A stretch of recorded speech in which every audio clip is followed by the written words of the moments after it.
This is the Blood Red podcast from the Liverpool Echo. Hello and welcome to a transfer deadline day special here from Blood Red and the Liverpool Echo. I'm Matt Addison and the Echo's Liverpool correspondent Paul Gorst is alongside me to go through and round up the day's events, and we'll be having a little bit of a chat about the summer as a whole too. You can have your say in the comments, of course. Have Liverpool done enough? Should they have done more? Plenty of reaction over on the Echo's website as well, and of course liverpool.com if you want to check those out. But right now we're going to go through the events of the day chronologically, and it does seem like some time ago now, Gorsty, but Jordan Henderson has signed a new contract at Liverpool.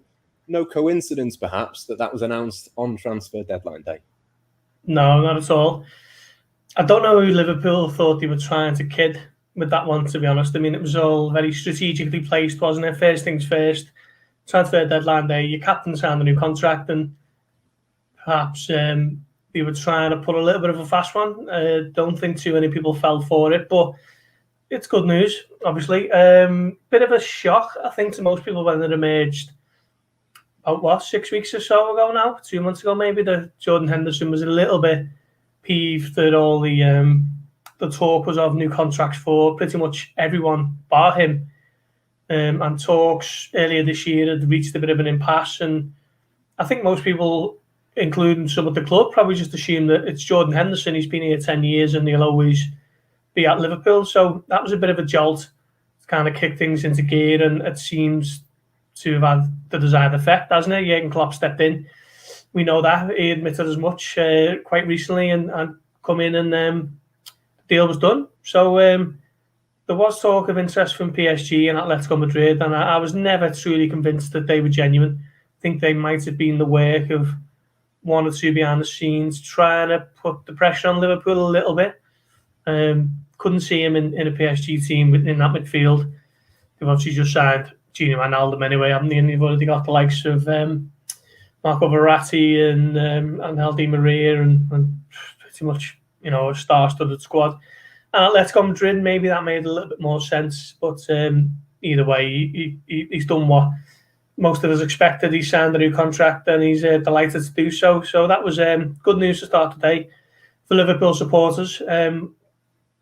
Tempered by the fact that I think most fans saw it as a bit of a cynical, may not be the right word, but maybe a little bit of an attempt to placate some fans with that deadline day news. But either way, if it comes on deadline day, if it comes the day after deadline day or 6 weeks from now, it's good news for Liverpool, and on they move with another key member of the squad tied down. Yeah, absolutely. Tied down until he's 35, Jordan Henderson. So a 4-year contract for him. That wasn't the only contract news today as well. Obviously, we will come to Nat Phillips very shortly. But next up was Rhys Williams, a new contract for him, a loan move to Swansea City. And I think that's a good one for him. He needs to go out and play football. And the under-23s just probably wasn't quite right for him this season. Yeah, I think he's above under-23 level now, isn't he? I saw him last week against Everton alongside Billy Cometio, and weren't put under too much pressure for most of the night, and he just seemed to cruise through it all. And having played 19 times for Liverpool's first team last season, I think he would have wanted to have gone out on loan, and his last loan was Kidderminster Harriers, wasn't it? So this is a significant step up to a team that Liverpool know well. They've sent players there before. And you'll get a good 12 months in the Championship and see how it goes. And obviously, signing a new contract was a little bit of a value preserver. I still think Liverpool think that, okay, well, they've got 5 centre-backs and 4 of them top class at the moment. Still think the Liverpool see value in Rhys Williams in terms of maybe making them a decent profit in 12 months' time, 2 years' time, whenever it may be. He's only 20, 21, is he? So, I think that was a good move all round. Be interesting to see how he copes with the physicality of the Championship week in, week out. But he certainly stood up when he was called upon last season, didn't he, for Liverpool? Yeah, certainly a good chance for him to go and show what he can do. And Nat Phillips, obviously, as soon as we knew that Rhys Williams was going, we kind of assumed then that Phillips would be staying. That's how it sort of panned out. He too has signed a new contract. But I think this is a little bit more of an interesting one. I look at it and I think there's there's maybe no guarantee that he even gets in a squad before January. Forget playing. I know there's the FL Cups and stuff like that to come before then. But with 4 players in front of him, I don't know. I just wonder whether that's the right thing for his career. Maybe not. He's older than Joe Gomez. He's 24 now.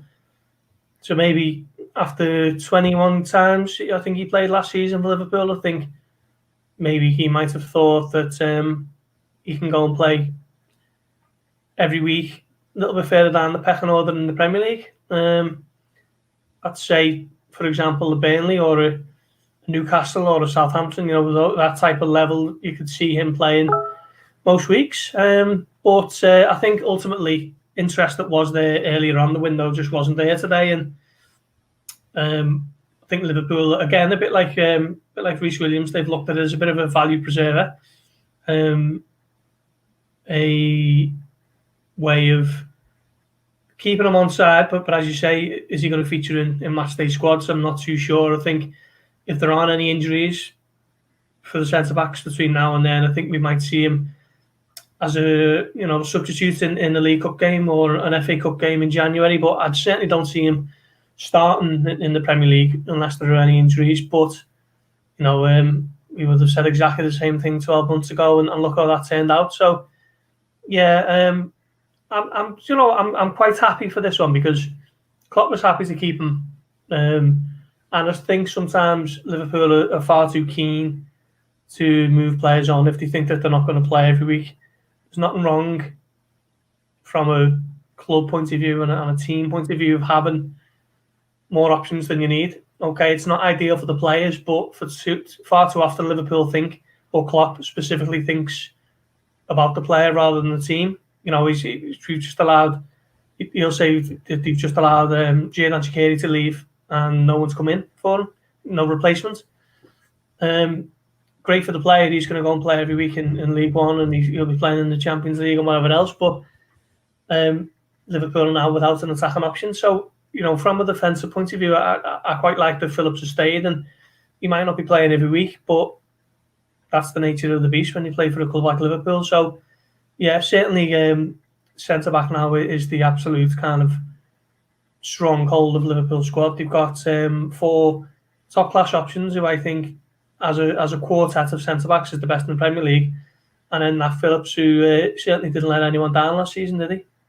Yeah, no, he certainly deserves those improved terms on that contract. And I think the one thing it does guarantee is that we won't be seeing Fabinho or Jordan Henderson at the back. So that's certainly one big positive. Just before we sort of round up in all and go through your thoughts, I mean, we'll just touch on Jake Kane as well. He was another departure today. He's gone to Newport in League Two. It's slightly lower down than I thought he might end up, not least given that Leighton Clarkson has gone to the Championship. But again, it's one of those. It's maybe a bit of a surprise, but you'd expect him to get some senior minutes under his belt and really establish himself there. Yeah, I agree with you. It was a little bit of a surprise that it is that quite far down the pecking order, but I think Kane is one of the players who they refer to as AXA players.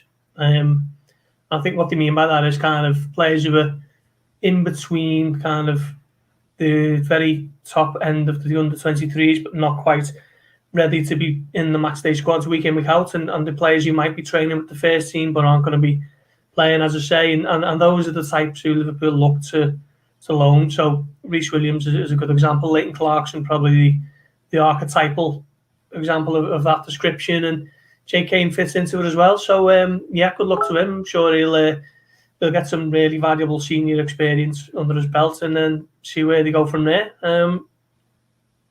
It's a very strong under-23 setup that Liverpool have, isn't it, at the moment? And I know after the mini derby last week, David Unsworth, the Everton under-23, well, he's the academy director, but he was calling the Liverpool team that was out that night one of the best in Premier League 2 that he's ever seen. And he's been around that level for years. So Liverpool really do have a strong setup there, and they can afford to allow Jake Kane and Leighton Clarkson and Rhys Williams to go out on loan. It's not going to impact them too much, and these players are going to be getting some very valuable senior experience. So those then were the events of today, and it means that Liverpool have only signed Ibrahima Konate for £36 million from RB Leipzig. Their business then just about broken even, I think, in terms of transfer fees. And we'll be going into plenty more depth, looking at the reaction and analysis of the window as a whole for those of you signed up to our Blood Red Club. It's completely free to join. You get one bonus exclusive piece of content each week delivered straight to your email inbox completely for free. www.bloodredpodcast.co.uk for that. If you haven't signed up already, you'll need to be signed up before 6 a.m. on Wednesday to get this latest episode. But Paul, before we go on to that, what is your take? Have Liverpool done enough this summer, do you think? And will they be taking any sort of risk going into the new season, given that Konate is the only arrival? Short answer to your questions are no and yes. I wrote after the Chelsea game on Saturday that Liverpool left themselves short in attacking options. Said it this morning to Guy Clark when we recorded a Facebook Live that Liverpool simply need more options up front. I don't quite understand the logic of allowing Shaqiri to go if you've got no real desire or feel you need to replace him. I think if you're asking me who I'd bring on in a game where Liverpool needed a goal against 10 men at Anfield with 20 minutes to go between Minamino, Origi and Shaqiri, I'd be picking Shaqiri. Origi wasn't even in the squad on Saturday, was he? And Naby Keita and Oxlade-Chamberlain and Minamino were all left kicking their heels on the bench. So no, Liverpool for me did need more. I kind of made peace with the lack of a genuine Wijnaldum replacement. I think Klopp went on record a couple of times as saying, "Well, who do we bring in? Who's going to be, competing with the midfielders that they've already got?" And that was a fair point. I think Liverpool are okay for numbers. Obviously, a lot is being asked of Keita and Oxlade-Chamberlain to stay fit, but at the moment they are fit and they are ready and they are there to be called upon. But up front, I just don't think Liverpool have enough. I think they're still good enough to win the Premier League if they don't get too many injuries. And okay, any team can get injuries, but I just think that there should have been another attacking option coming in. Now, whether that means that they are planning for a little bit of a more sizable summer next year, possibly, but I just hope that Liverpool haven't made the same mistake as they did with Dejan Lovren 12 months ago when they allowed him to go to Zenit and didn't bring in a replacement, as they are with letting Shaqiri go and not bringing in a replacement. And look, even Shaqiri, for me, he was decent. He was a solid option, but I don't think he was of a Jota calibre. Certainly not of the calibre of the other front three. So I still think maybe Liverpool need an option with him there, and with him going, it's even more of a risk. So it's a big risk for me, and it really is. Yeah, I'm sure plenty of Liverpool fans will agree with you. And as I say, www.bloodredpodcast.co.uk for even more analysis and reaction. We'll be going in depth, looking at Liverpool's transfer business compared to their rivals and taking an honest deep dive into whether they should have done more. For now, though, from myself, Matt Addison, and our Liverpool correspondent, Paul Gorst, that's all we've got time for here on Transfer Deadline Day. Goodbye for now. This is the Blood Red Podcast.